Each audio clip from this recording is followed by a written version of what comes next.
People. Richard Grove is starting season 6 of his autonomy course, and you really should be there. I don't think I could have gotten through the last 16 months of this world without the skills that Richard Grove gave me. So head on over to freemanbeyondthewall.com/autonomy. Check it out. There's 2 links there. One's to an overview of the course. Another is to a 19 skills PDF download. Go check out that video, sign up for the course, and get on Richard's level. Thank you.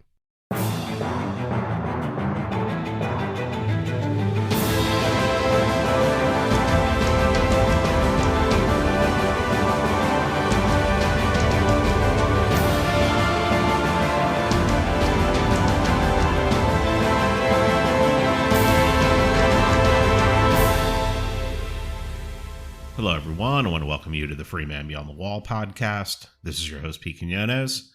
Andrew from Popular Liberty is back, and today we are going to start down the road to a private society.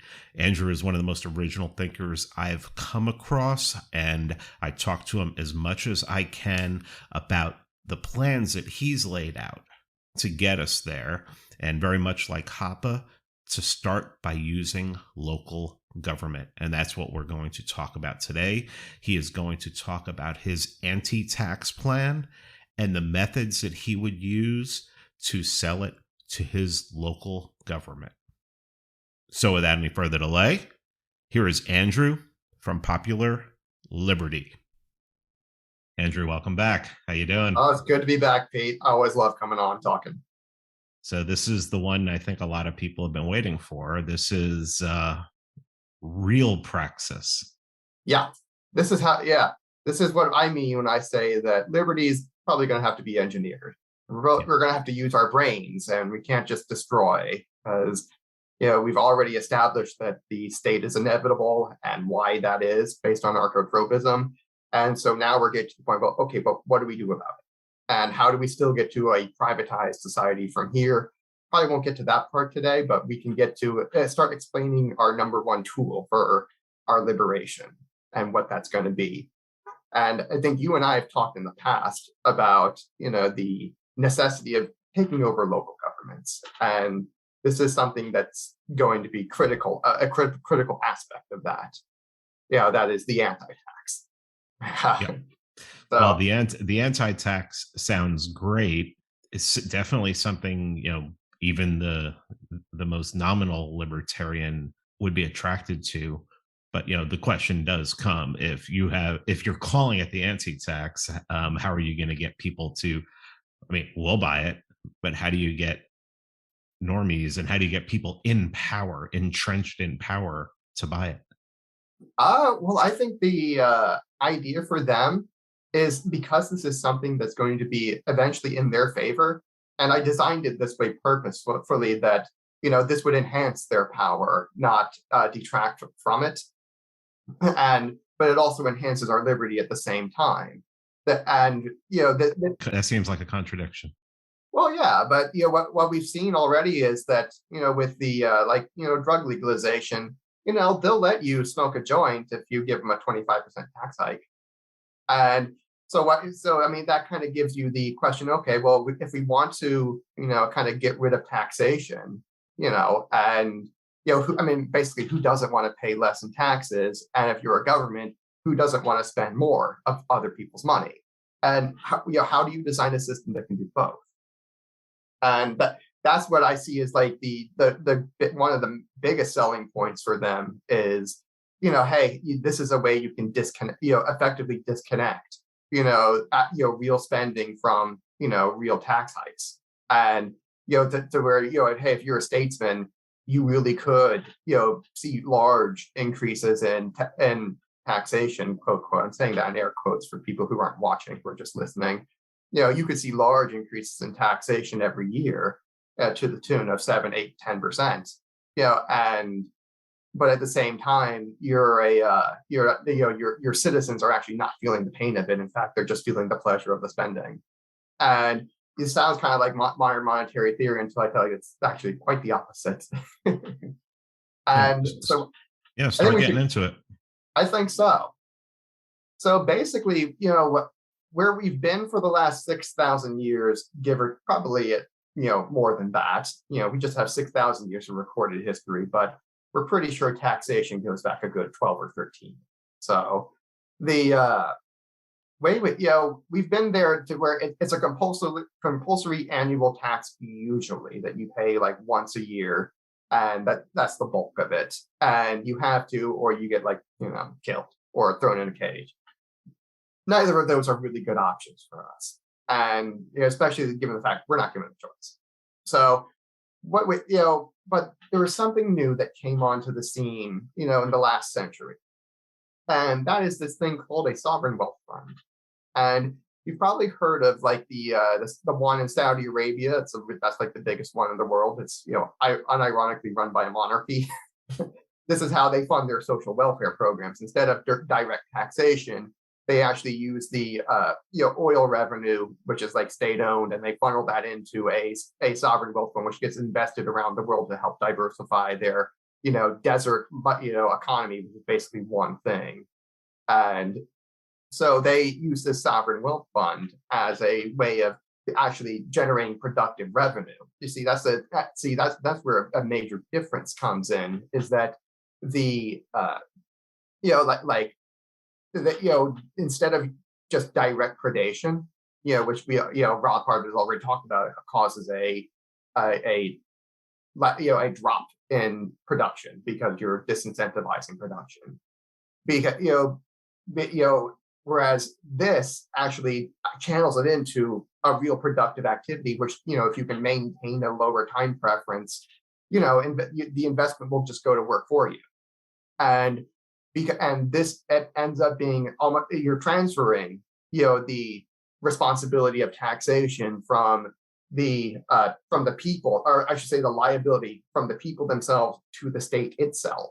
And if the state has its own production that it can tax, and productive behavior in this case is the production of the stocks and investments it owns, who are they're paying dividends, they're generating returns on investment of different sorts, they're paying out bond yields, and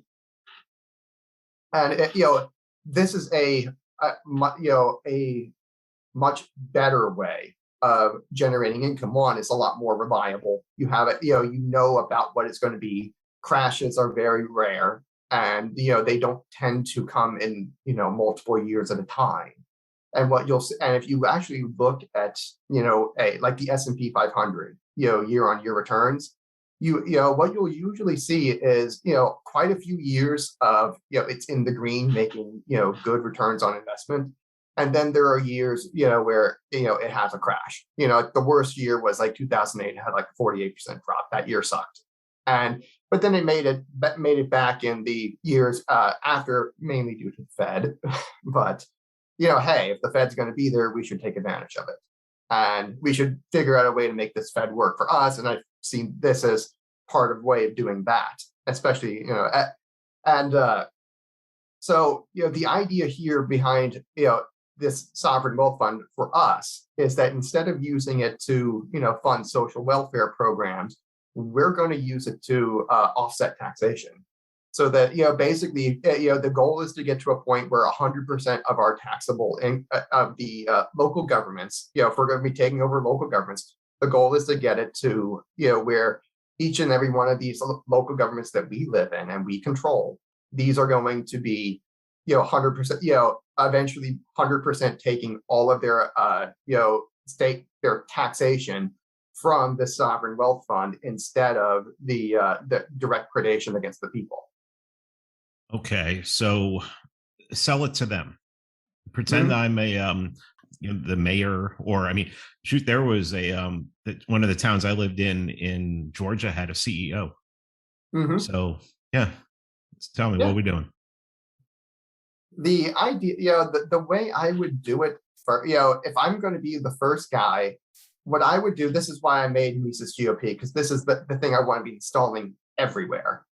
And what I would be doing is it's an easy concept to explain that okay, sovereign wealth funds, this is something Nordic social democracies use to fund their welfare programs. obviously the Saudis are the biggest one, and we don't want to be, but maybe not use them as an example because they're butchers, but we can definitely use the Nordic social democracies as our example of someone who's already done it and shown that this thing works. And I would go in and I would at least try to take over 1 or 2 seats in a city council first. And I was sharing this in these facts in the Praxian group that it's really, really cheap to get on like a suburban or rural city council. They're very, very inexpensive. I mean, you're talking like $2,000 to $4,000 tops, in terms of spending. I showed you the one mayor from my hometown. He won with less than $200 spent, and that's like a 14 or 15,000 person municipality. It's not that small, and but and there's quite a few more of those in the surrounding area where it's like, okay, you have like another 20,000, another 18,000, and they're all right next to each other in my home county, and their mayors, they won for very, very, very little. And so the way I would see the conversation going is, all right, there's 3 of us, we got elected, and we have this idea, and we want to work with you to implement it. And normally in a Republican district, in the suburban areas or rural areas, you're going to be dealing with all of them are like Reagan Republicans. And generally, these are the sort of people that they have a high sense of civic responsibility, but not too much in the way of brains. And they don't have any sort of real vision beyond like, okay, Fox News said I should do this, so I'm just going to do that. And they're not stupid people, but they don't have imagination or vision. And this is what we're going to be supplying them with. What is, here's a little bit of young guys, we want to try something new, and we don't have to raise taxes for it because normally these municipalities, they usually have at least $1 million in reserve. And what that means is they've taxed people in the past and they've had surpluses, budget surpluses, and those budget surpluses have kind of just been sitting there in the bank account gathering inflation. And I would say, I would argue to them, from the right. Again, you always go from the left and go from the right. And if you're going to be talking to a bunch, if you're going to be 2 or 3 right-wing libertarians, with and your co-workers now, and you have to work with them. You can't go in and browbeat them. You can't go in and tell them how much smarter you are than them. You come in and say, we feel like this is a much more responsible way of managing the town's finances. And look, we can generate a return and use it to offset our taxation levels and provide that sort of tax relief to our citizens, and they'll turn around and use it to grow the local economy and create jobs and raise property values. And we feel like this is a win-win for everyone. And you might have the one screaming leftist who wants like, no, I want to burn it all to the ground and eat every tax I can.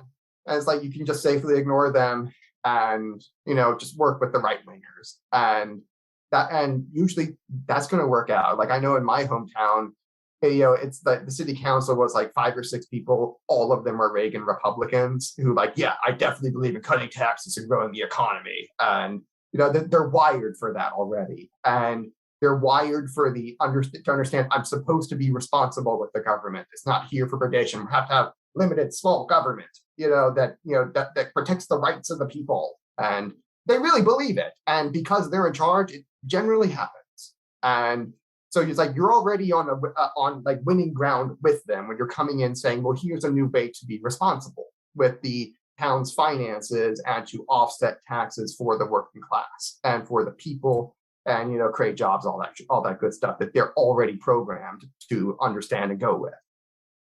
So you don't really have to have any conflict with them. And ideally, this should be really simple. It's just a matter of, they're going to have some reticence to it because it's such a new idea and they haven't heard of it before.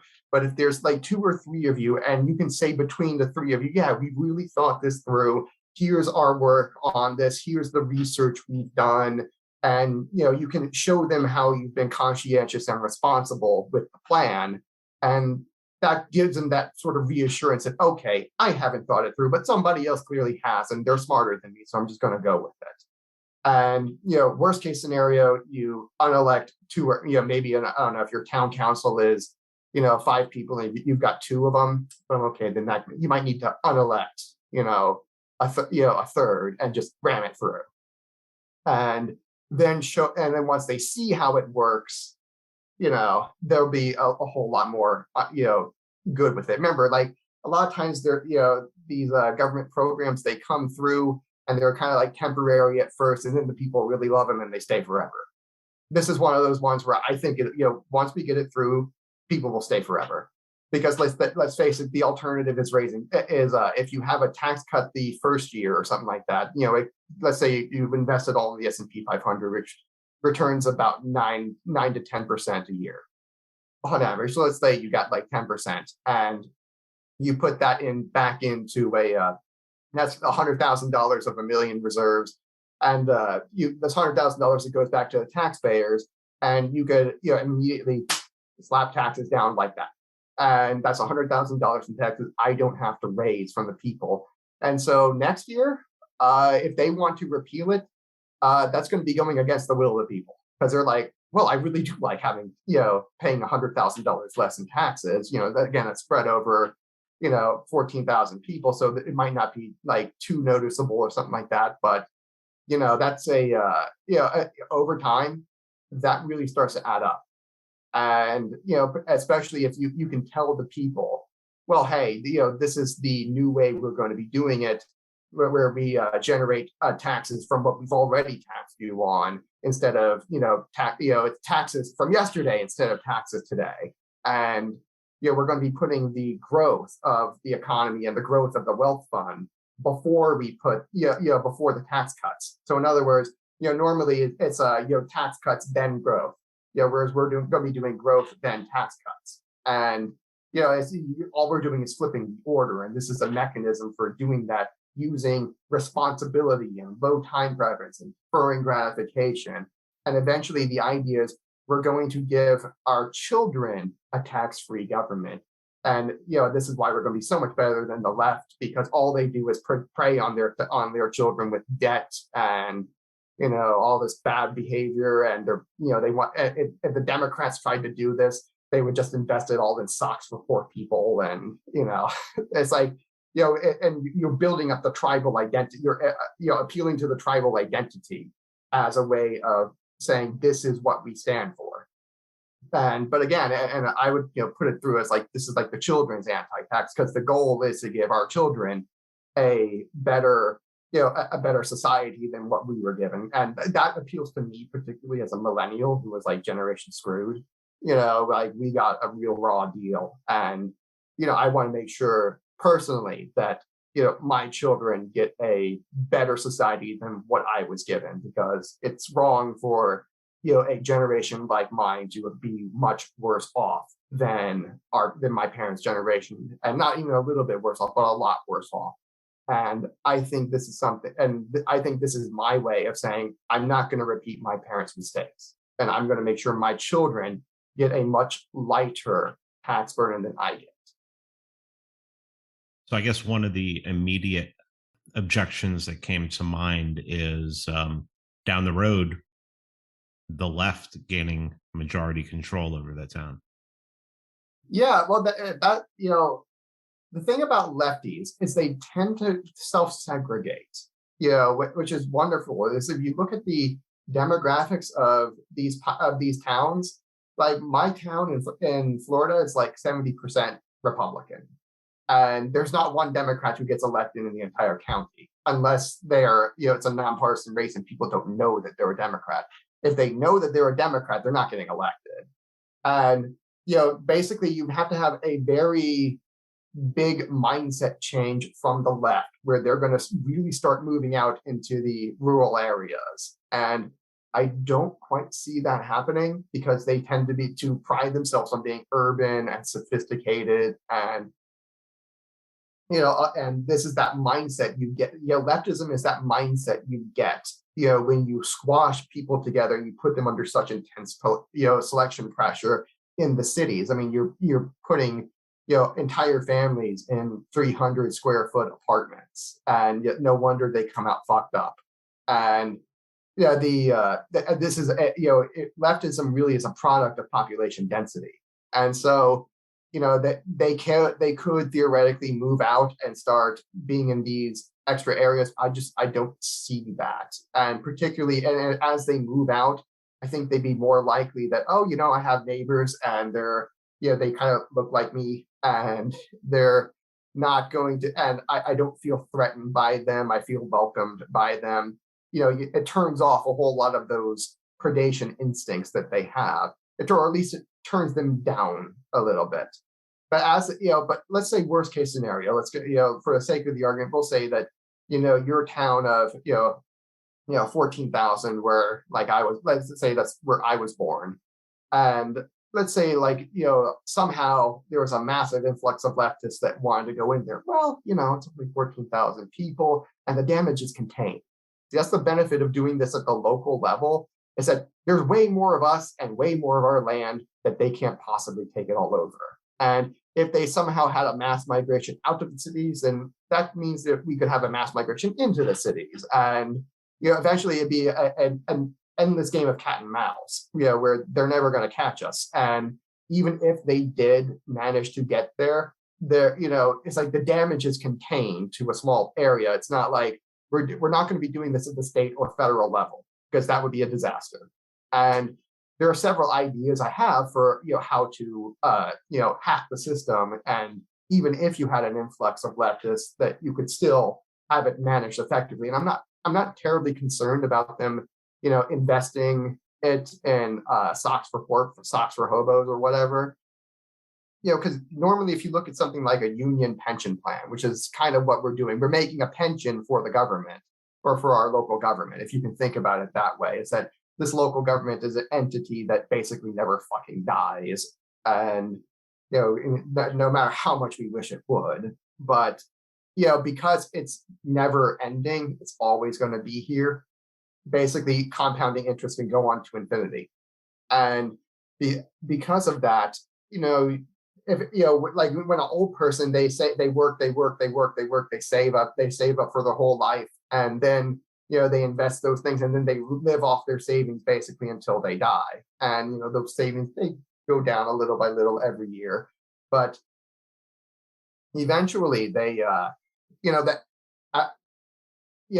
basically eventually they pass on whatever's left to their children after that drawdown period. But because this thing never really dies, it can basically, as long as it can maintain, its consumption rate lower than its production rate, then, compounding interest goes on until eternity. And, this is basically the way, that's basically a pension plan. And if you look at the way the pension plans are managed, they're managed pretty well and pretty responsibly. The problem you get is then when, state says, I want to, instead of putting the money into the pension plan, like I said I would, I'm going to put it into like roads and bridges or whatever instead. And they, that's where the problems with pension, and then they promise benefits that are way above the consumption level. And I think that, so I'm not terribly concerned about them, badly investing them or mismanaging whatever assets they do have. Again, the problem is eventually they're gonna, overspend or whatever.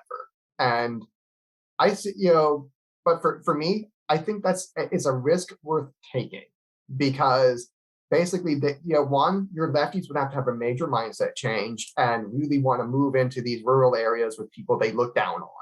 And let's face it, they look down on people like you and me, because we don't live in their urban hellholes. And how they take pride in that, I don't know, but they do. And they can stay in their cities and do their thing.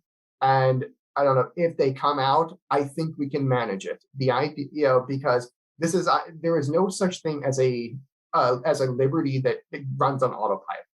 There's no such thing as, like liberty that just does itself and you don't ever have to worry about it. I mean, I think that's a mindset that a lot of libertarians get into, where they think, oh, if we can just get to Ancapistan, it'll work perfectly from there. We'll never have to do anything again. I was like, no, even there, you're going to have to be, actively managing your liberty and other people's liberty for them. And there's no way to get around that. So if you're planning on it, just an autopilot system that works by itself, you're not cut out for liberty. And this isn't going to work for you. What I'm calling for here is a system where we can actively manage and engineer our own liberty because we control it, and we and our allies control it. And so I think we've already established that the Republicans can manage something like this at a local level. Like, this is who they are. They understand responsibility, deferral of gratification, time preference, family values, especially if you put it in the context of we're giving this as a gift to our children. And this is for them down the road, and it starts right now. And so it's not like we're going to wait until the future. We're actually going to be starting actively managing this thing down, right now.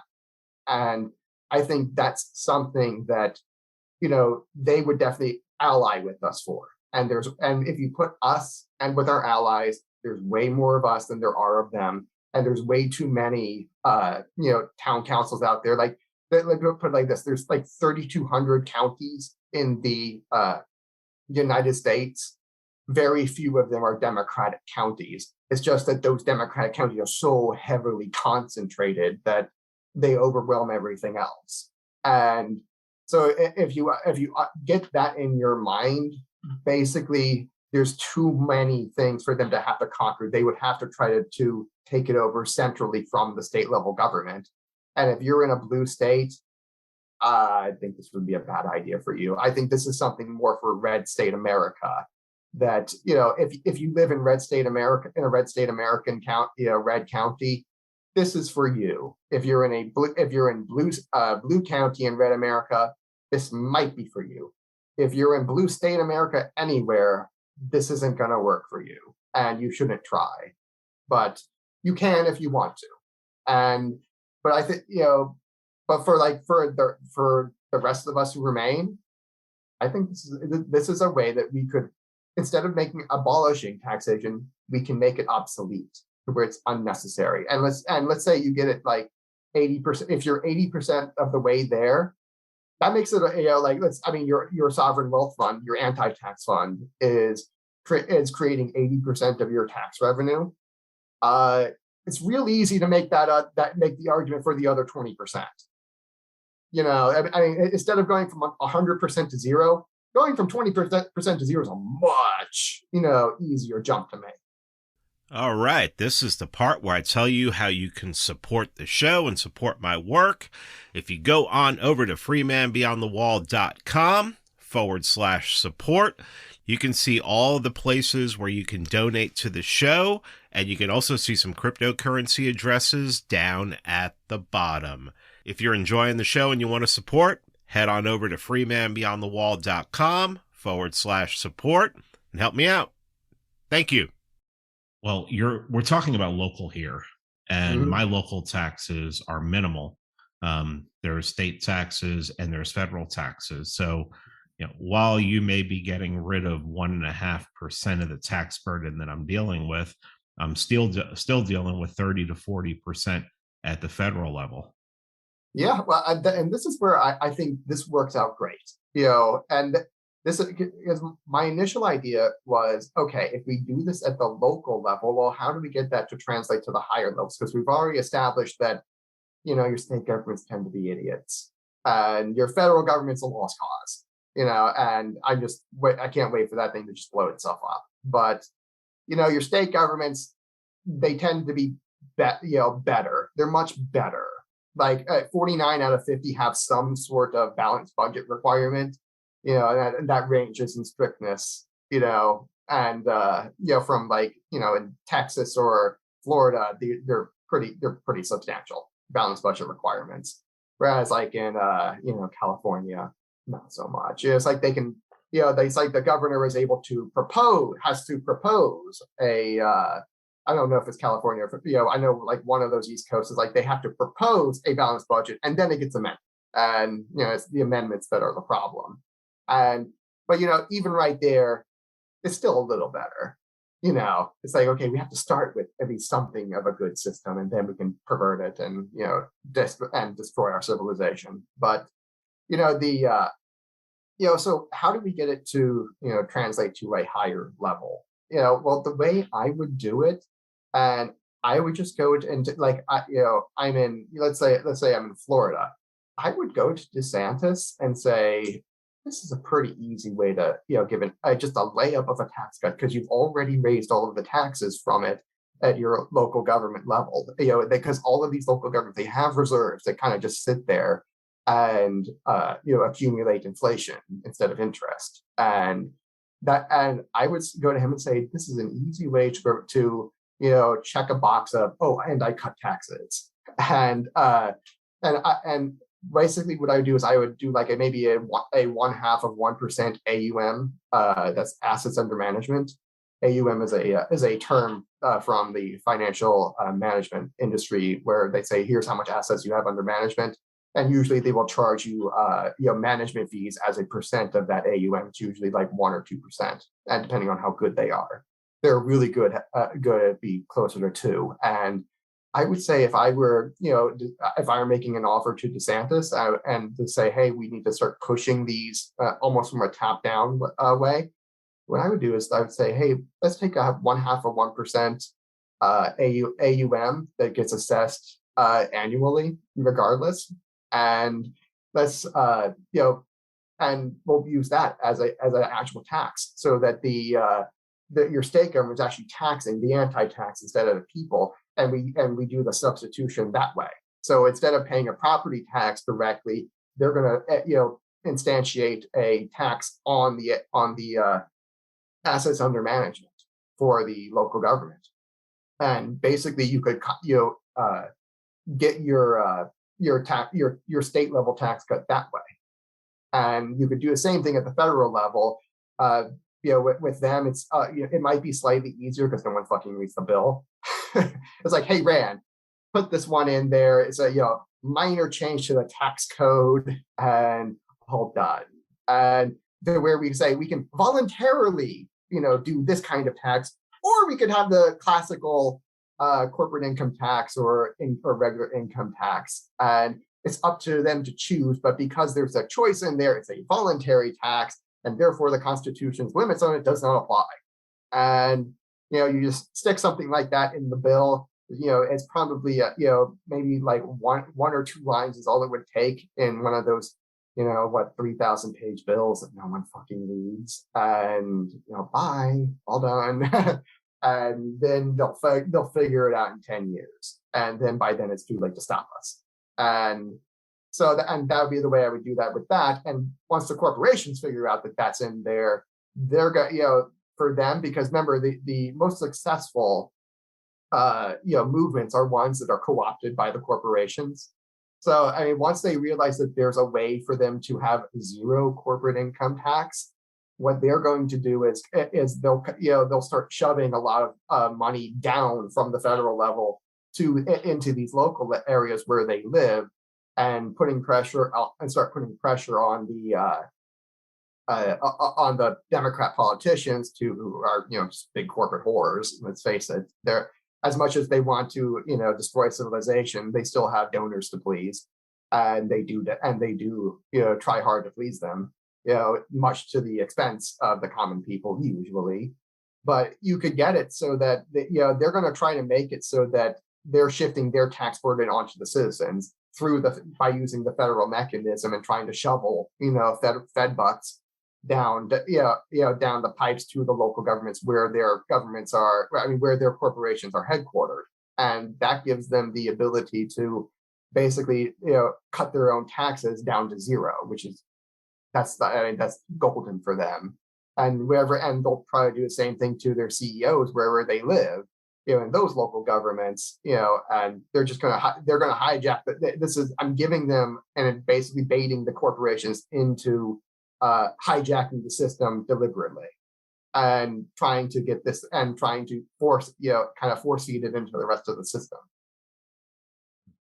And I see that as the ultimate sort of protection, because hey, if they can cut their own taxes, they'll do it. And this is just giving them an easy mechanism for doing that.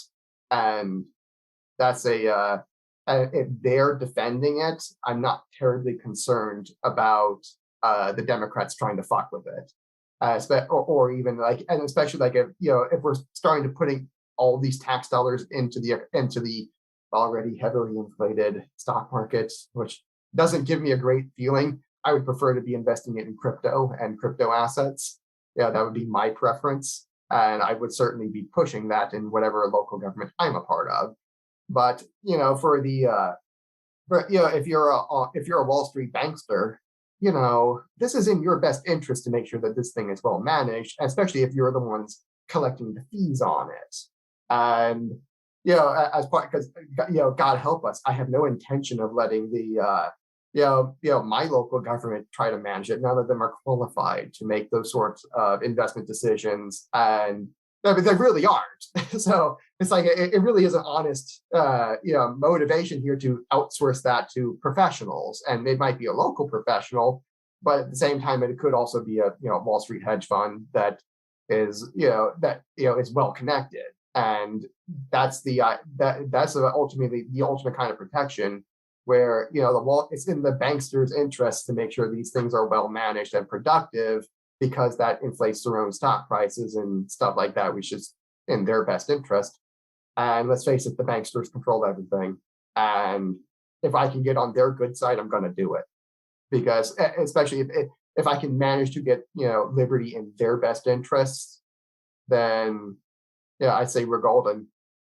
So that'd be the way I would do. I would hook it up to the basically use a substitution tax for the that they could directly tax the anti-tax fund itself instead of the people. And then I think you have the next question. Is what about spending? Actually, I had more of a snarky one. Oh, go ahead. But Andrew, this isn't anarchy. Well, it's a system. This is eventually going to get us there. Because remember, I said we need, last time we spoke, if you manage to make it most of the way to the end, I actually told you from the third law of archotropism how you can actually get the government to give you liberty. And we've seen this time and time again, where you say, okay, I'm going to offer you more value in the present than it is worth in the future, and and basically make that trade-off. So if you have this, and remember, I also pointed out for the first law of archotropism that, okay, the people, the reason this thing exists is because they want some sort of level of predation. And, having this thing in there where it's a payment to the banksters, to the government, and to the people, I would, basically that satisfies all three criteria for, who you would need to pay. So now you have a centralized source for you can pay all of them. And because now that I've tied all of their interests together, now all of their eggs are in one basket. And if I would go to them, and by the way, this is another way of making fundraising, and that's how I would point this out to them and how I would eventually sell it, is that, all I need, how about I pay you like 10 years of taxes up front into the anti-tax? I satisfy the donor's interest, I satisfy the state's interest, the Fed's interest, I satisfy the local government's interest, and I satisfy the people who are trying to protect against me. I satisfy all of their interests in one go. And it's just 10 years of taxes, just like that. And and I want fully privatized property, to where, I'm not under, maybe I want to destatify, I guess, or, I'm going to become an American territory instead of American state again. And that way I'm under less, much less regulation, no income tax, no need to vote. I don't give a shit anymore. And bye. And that's anarchy, and that's a lot closer to anarchy. And if you it might be 12 or 15 years to get full-blown anarchy or something like that. I don't know what the price is going to be, but I know that's the vector to go with it. You have to satisfy all of their interests of predation, all of the other special interests in predation. You got to satisfy all of them by paying them more in the present than what they think their future value is, because there is a time preference for power, and the value of power is subjective, and therefore it's all subject to time preference. And it's kind of like taking out a loan. I'm giving you the value of the money right now, and you're going to give me the value of it in the future. And all you're doing is turning that around, where you're giving them the value of the future right now, and they're giving you that value in the present. All you did was switch the order, and that's how you can really get to anarchy. And this is the mechanism that gets you there. So even if you don't really believe this idea can work, because it has the right incentives there, it has the ability to get you to where you want to go to. This is the stepping stone that anarchists have been missing for long. Remember, 99% of people are not anarchists, so you still got a lot of work to do on that front. But for you who really wants it just for yourself, this is that step number 2 that is like step 1, spread the message. Step 2, question mark, question mark, question mark. Step 3, Ancapistan. Like, yeah, we got a plan. This is that step 2. Step 2 is anti-tax. Install the anti-tax and have it hooked up to all of the particular special interests. And by the way, the more the anti-tax goes into the future, the lower your taxes are going to be, so the easier it's going to be to buy them off. All right. So what about spending? Yep. Spending, this is, like I said, there is only one way to to have liberty, and that is to actively manage it. If you were planning on something because again, spending is the real tax. If you were planning on trying to get to Ancapistan, and it's just going to manage itself, you're kind of naive. So let's face it, this thing, again, is designed for right-wing libertarians and right-wing conservatives who really believe in that sort of low time preference, deferral of gratification and responsibility and all that. And God help us if those guys, if our teamwork with them cannot manage to keep spending down, then this is all hopeless. But I think because our especially at the local level, where they're under such intense selection pressure, like your local government is by far the best of the government. Like, if you look at the things people like about the government, police, education, firefighters, EMS service, roads and bridges, and all that, you get the entire list of things that they give us as objections for who would take care of this. Nearly all of those are local government functions, except for the military. Military is the only one that is higher levels of government. But but for that, all of those are local government issues, and that's and the reason for that is, again, those are the things people really like about government, and those are they like the things that are closest to them that they actually use in their daily life, and that so but because of that, they're under such, and there's so many other governments around them. These are services people really like, so don't fuck with them. And or really don't screw them up, because if you like let's look at what they did with education recently, where they started teaching critical race theory and parents found out about it, and you have a bunch of normie parents who are furious that their children are being taught to hate themselves because of their skin color, whether you're white or black, and they're coming in massive protest because you started fucking with something people really like, and that's a bad decision. Those politicians are not getting reelected. And by the way, we should be the ones to get reelected and to take them out. And like, I'm the guy who's running against all of that. Vote for me. And I'm not going to teach your kid to hate themselves like these bastards do. And I will personally push to fire any teacher that I find out has taught any such thing. And if there's a book in the curriculum that has anything to do with critical race theory, I'm yanking it. That's my platform. So, but elect me if you don't want your public school to teach your child to hate themselves. And it's such an opportunity. Gosh. Anyway, by the way, the school board elections, they're like $4,000 to $5,000. It's the amount of spending level for most of them. It's only when you get into the real inner city that those elections the local elections get to be very expensive, because there's real power to be had there. But out in the suburban or rural America, there's just not that much competition there. So, you could walk in with 4 or 5,000 and that seat's yours, basically. And so, but Yeah, you could just pull it. You could go right now and just like, okay, so no critical race theory, and they're not going to mask your children. And I yeah, mean, you go into a red town with that, and you're not squish on it. I mean, that is like your whole thing. yeah, That's it. You're like Trump. I got two or three things. That's it. And then you just start insulting everybody else. I mean, you're in basically. yeah, yeah. I mean, it's so easy to win. And particularly for a lot of school board elections, they're nonpartisan. That means there's no letter next to your name. So you don't have the anvil of the L, holding you down if you're in the LP. And but at the same time, you also don't have. It's also a little bit more difficult to tell who the enemy is.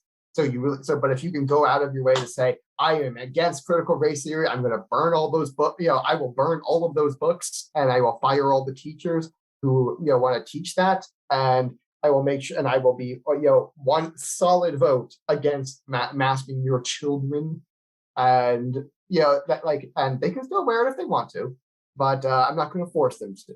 And that's such an easy thing to do, and that's really like, what else is there to do besides And by the way, once you get in there, you don't have to run on this, but after you get in on there, you can have the kids be forced to read Rothbard, because why not? Give them a real education. Give them a real education while you're at it. So that Ron Paul homeschool curriculum, it's not become the Ron Paul public school curriculum.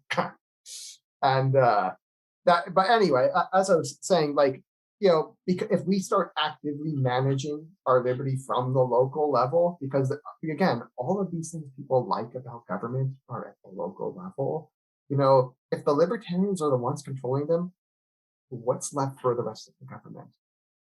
I mean, that's it. I mean, that'd be my big question is, it's like, okay, if the libertarians are managing all the things people love, and the other parties are managing all the things people hate, that's a canyon right there that I don't know how the other teams are going to try to cross that.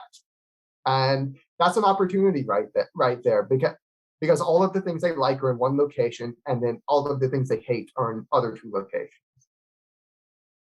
And and I think that because spending is the only real issue, I think we can manage it at the local level. And you see this for a fact. Again, people don't like having Republicans particularly are like, they really believe in trying to cut spending, not at the federal level, because the incentives are all completely against it. And so the federal level is a lost cause. If you believe in federal politics, it's like, this is not the way. This is not what must be done. What must be done is at the local level. And that's a reference to the HOPA talk that Pete and I did with Matt Erickson from King Build. You should all go watch that. Analysis of HOPA's speech of what must be done. And it's all about taking over the local governments. I can't believe he was so far ahead of the rest of us. Yeah, dude, but when he said it, I was like 5 years old. So, okay. But yeah, I'm dating myself a little bit. But managed to figure out the same thing and come to the same conclusions, that the local level is where, libertarians really need to be actively in charge of what's going on with our liberty. Because if we're there with like 5 other like Reagan Republicans, we can get things done. We can make sure spending stays at decent level, and we can make sure it doesn't get out of control, and it doesn't. And you see this kind of in their numbers too, that the only like you see their the tax rates. I looked around where I live right now at the surrounding just the surrounding counties. And if you plot what their tax rates are on a map, they're very, very similar to each other. Just like for the property tax level, their sales tax levels are basically identical, and they all have like a 0.5% sales tax, because they're under such intense selection pressure, because they don't have that many people, they don't have that many corporations, and if they raise taxes too much, then they're going to be then all of their businesses are going to leave and go right next door, right across the border. And that kind of selection pressure is something that keeps the taxes down, keeps the spending down, just naturally. And now we're giving them a mechanism where they could drive that even lower. Because again, if it is a bit of a zero sum. It is a zero sum game. Again, the value of power is always conserved. So, well, okay, if I cut my taxes, in my local government, and all of the others simply remain the same, that's a competitive advantage for me. Again, it's just like being in competition in regular economics, but it's just even that much more enhanced because in regular economics, which is a positive sum, where it's an expanding pie, power is a zero sum game and it's a fixed pie. So if I cut my taxes, and the more and more and more I do it, that's all of a sudden business owners are going to be looking at that like, I could have my business next jurisdiction over and literally pay 75% less in local taxes, than a state. That's like county and uni just right off the bat, and I can have a much more competitive business by just moving. And I'm not having to move states. I'm just moving like 2 or 3 miles in the other direction, and and now you add in this kind of with that kind of selection pressure, we can make this work. Do you want to tease people on then how you start privatizing government? No, not yet. I'll leave this one right there. Give it, yeah, and we'll get. But this is intimately involved with that. We will never get to a. If you want, I just want to leave them with that. Kind of what I said earlier about the third law of archotropism. Again, all we have to do is make it worth their while right now for them to give up their claims against claims. Again, I'm saying that in air quotes, people who are listening. I make it worth it to them in the present, to give up or relent on all of their claims in the future.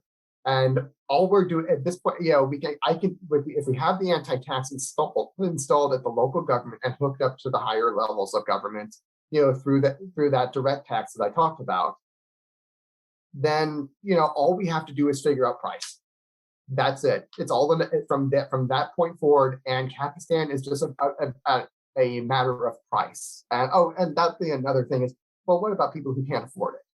Well, there are if you kind of rejected what Matt had to say about stop being poor, and if you rejected that and thought that was a terrible idea, well, there's always other people who can say that well, they have there are some more aristocratic ANCAPs who have the means to to purchase and privatize all up and down the government spectrum.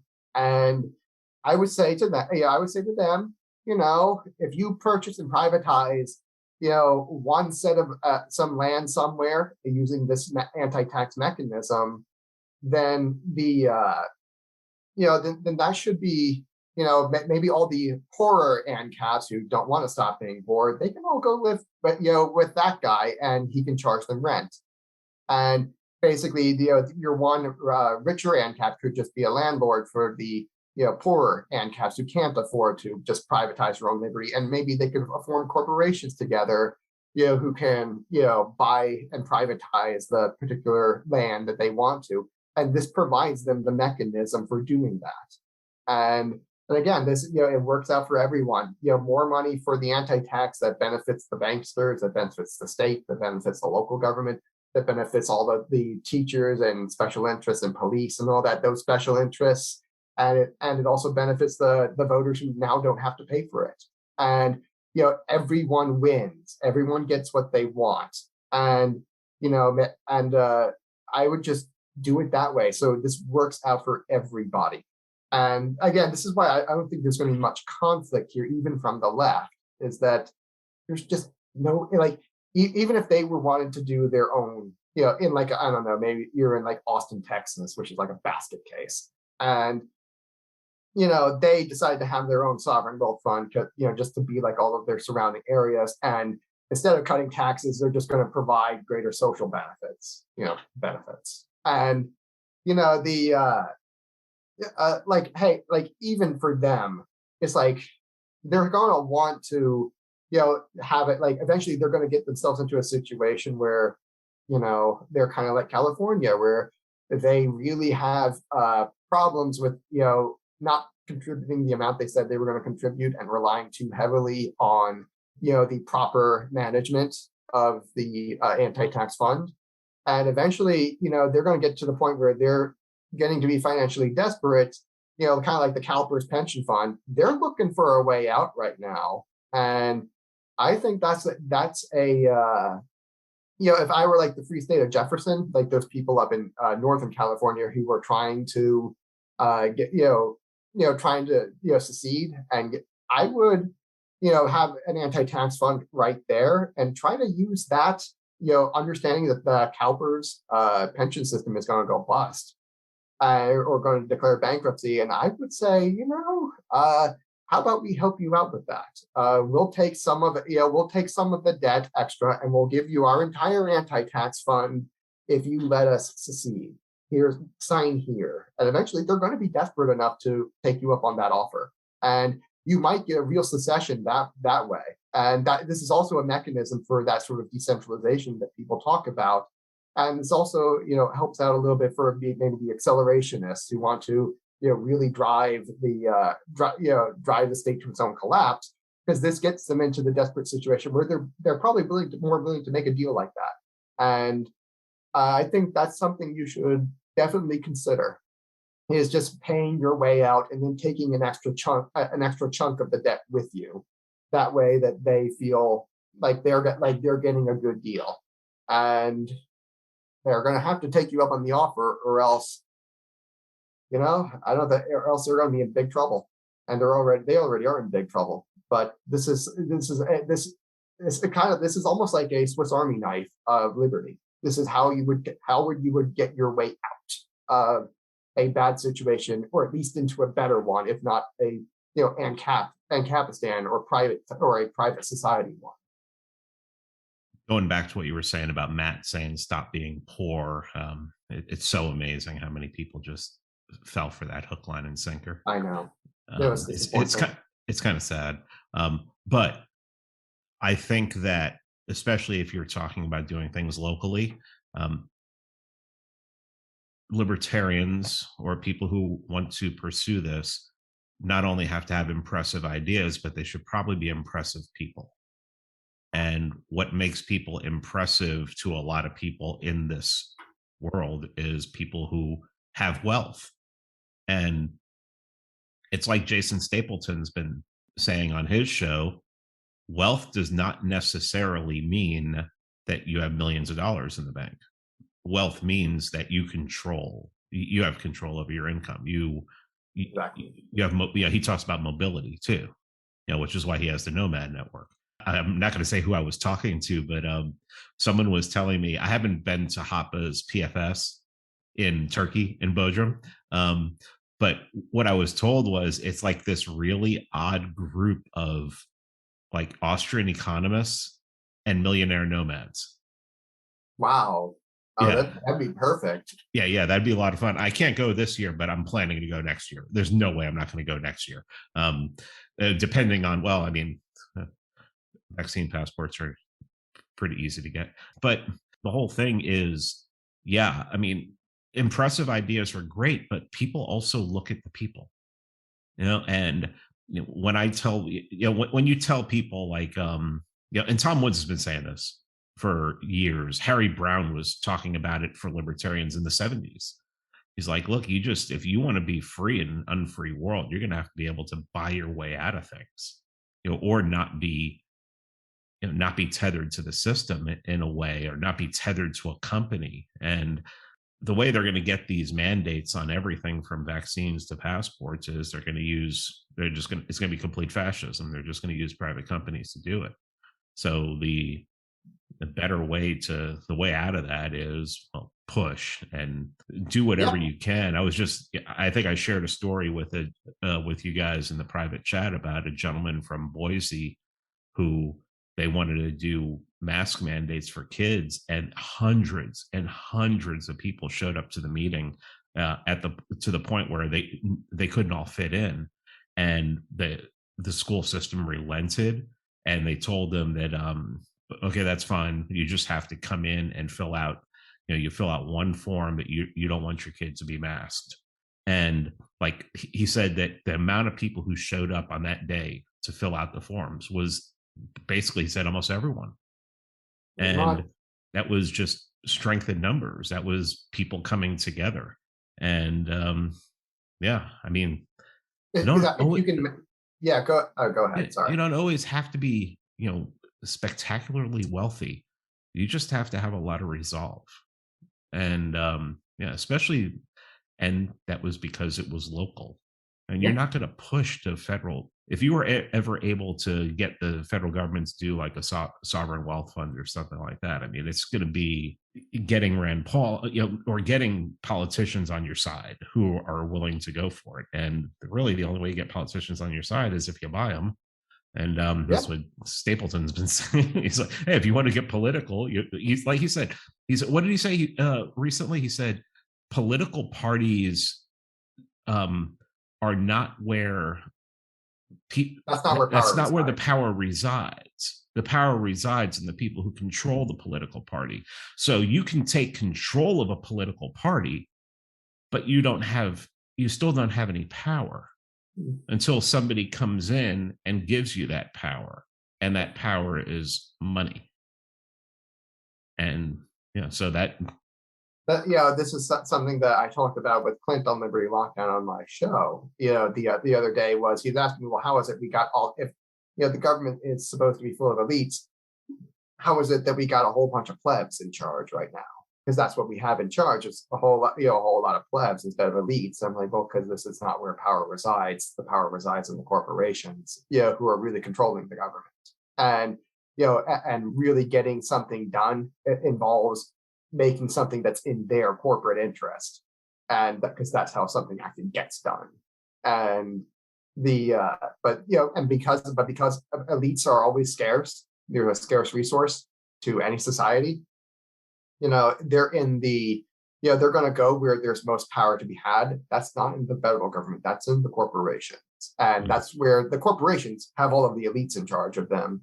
And and whatever elites are kind of left over, the kind of your lower status elites, still elites, but your lower status ones, they're the ones who get to be at the top of the federal government and state governments. And then everyone else is kind of just a regular pleb. And but again, I see that as an opportunity.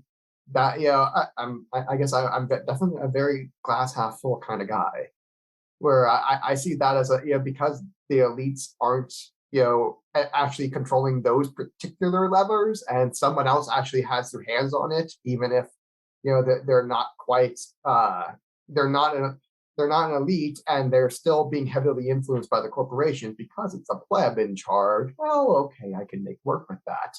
Again, I have a background as a cybersecurity guy, so I automatically have been trained to kind of look at things and look at systems. And like a normal person will look at a system, or they'll look at like a phone or something like that, and they'll say, how can I use this? And whereas like my hacker brain will take one look at this and say, well, how can I misuse it? And I can see this as a command. I can open up a command terminal and start up Metasploit. And then that can be in hacking from there. And that's it. And my brain sees the okay, we've got plebs in charge, at least formally holding the reins of power, even if they're informally the actual power resides higher up in the corporations. I can still make use of that. I mean, that's an exploit waiting to happen, especially if their security system, like I mentioned earlier with the federal government, their security system is basically it's some intern who's going to be reading a bill and not it's thousands of pages long and they can't possibly read it all. And all I have to do is get 2 or 3 lines past that guy, and I'm done. And so I don't even need the federal government to have their own sovereign wealth fund. They can just tax mine. As long as I have mine and I control it further down the chain, as long as there's a direct tax as a pipeline going from my anti-tax fund to the federal government, I'm okay. That's good. And by the way, that's protection money. I really see that as like a form of protection money, where hey, that they're incentivized not quite to mess with it, and don't fuck up a good thing. Don't take the goose that laid the golden egg and cut its throat. And as long as remember, humans, they always behave their incentives. So if I can just line up the proper incentives the right way, this is why I talked about archotropism first, even though I've been sitting on tax abolition or obsolescence for like 4 years now. I talked about archotropism first so that I could start telling people, okay, here's the incentives and how they work. And then I can kind of come in with the anti-tax and start saying, okay, well, remember those incentives we talked about. Here's how we line that up so that our liberty is in their best interest and ours. And then we don't need to convince the other 99% or another 49% of people to agree with us. We just pay them to agree with us, and they do. And we're all that's the most important thing about what you talk about. When we talk, you make it clear we don't need another Ron Paul revolution to do this. No.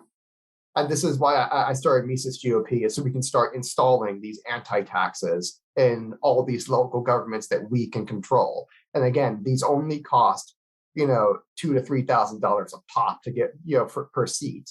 Most people, most local governments, they're pretty small and suburban and rural.